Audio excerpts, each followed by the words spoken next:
مولا کا ارشاد ہے کہ اذا اراد اللہ بعبد خیرا، خدا جب کسی کے ساتھ خیر کا ارادہ کرتا ہے تو قذف فی قلبہ حب الحسین، اس کے دل میں ابا عبداللہ الحسین کی محبت ودیعت فرما دیتا ہے،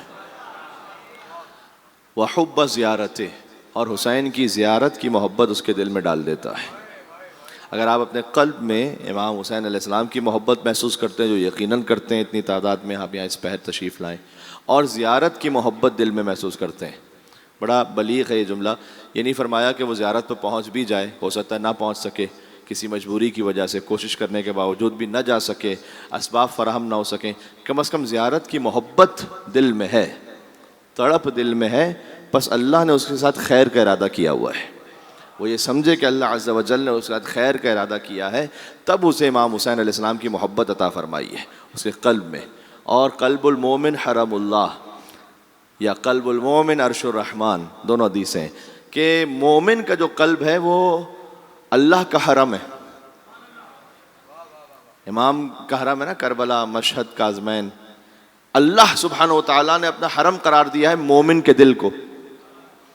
جس قلب کو اللہ عز و جل نے مومن کا قلب اپنا حرم قرار دیا ہے، مومن کے قلب کو، اس قلب میں اللہ چاہتا ہے کہ حسین کی محبت رہے، اگر اللہ خیر کا ارادہ کرے تو یہ عطا کرتا ہے۔ تو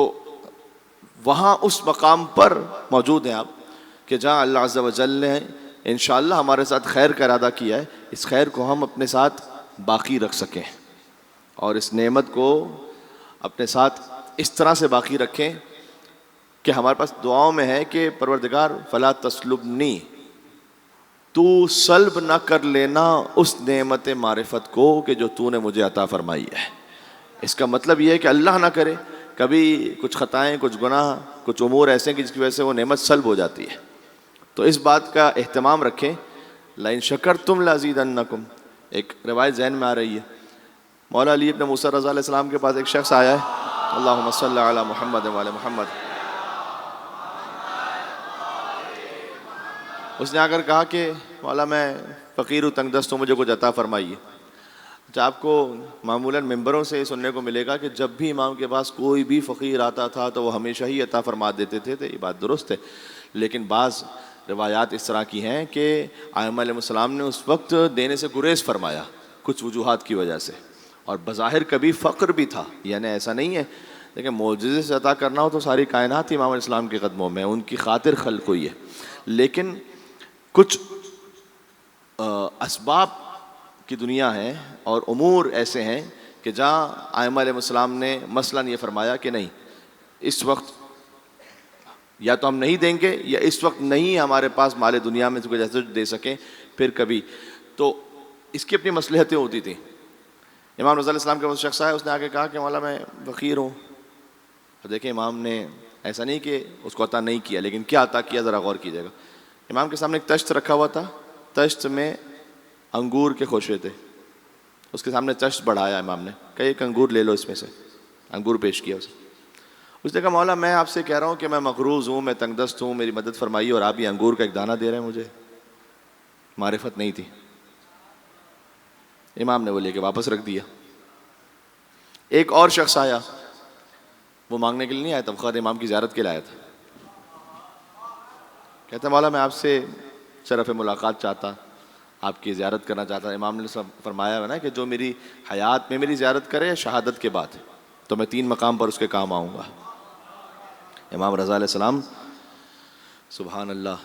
مجلس امام حسین علیہ السلام میں، اگرچہ کہ میں پھر وہی بات کہ میں کچھ اور مطلب سے آغاز کرنا چاہتا تھا، لیکن بات آج یہاں سے شروع ہوئی ہے کہ کرنی ہے مجھے، بقول شاعر، کرنی ہے مجھے شاہ خراسان کی باتیں، کرنی ہے مجھے شاہ خراسان کی باتیں، اور اسلام سے پہلے کے مسلمان کی باتیں، ایران پر یزدان کے احسان کی باتیں، کرتا ہوں میں قرآن سے قرآن کی باتیں، اور کچھ اس لیے بھی مجھ پہ مہربان جلی ہے، کچھ اس لیے بھی مجھ پہ مہربان جلی ہے کہ موضوع سخن اپنے زمانے کا علی ہے۔ زیارت کی نیت سے اللہ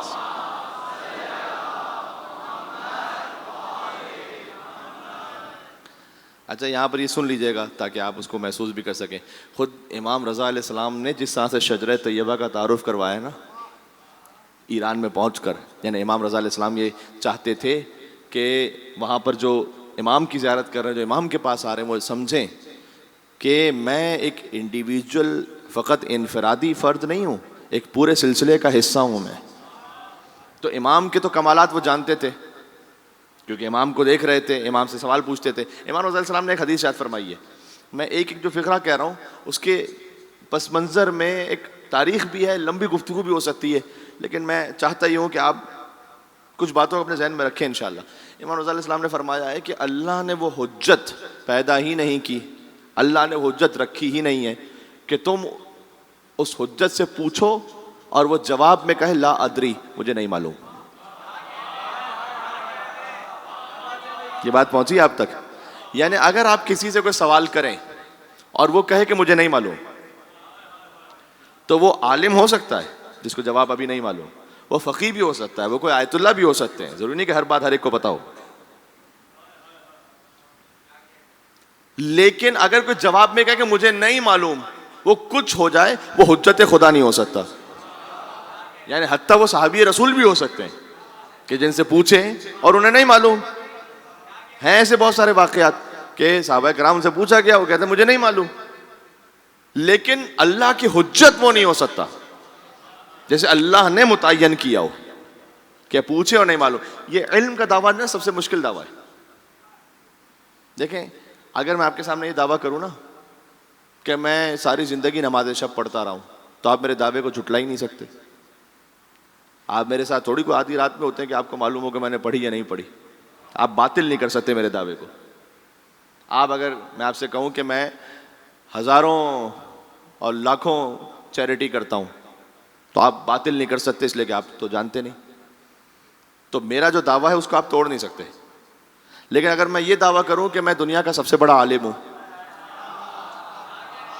تو 1 منٹ میں آپ میرے دعوے کو باطل کر سکتے ہیں, اس لیے کہ آپ کو ایسا مشکل سوال پوچھ لیں گے جو مجھے نہیں معلوم, دعویٰ باطل ہو گیا.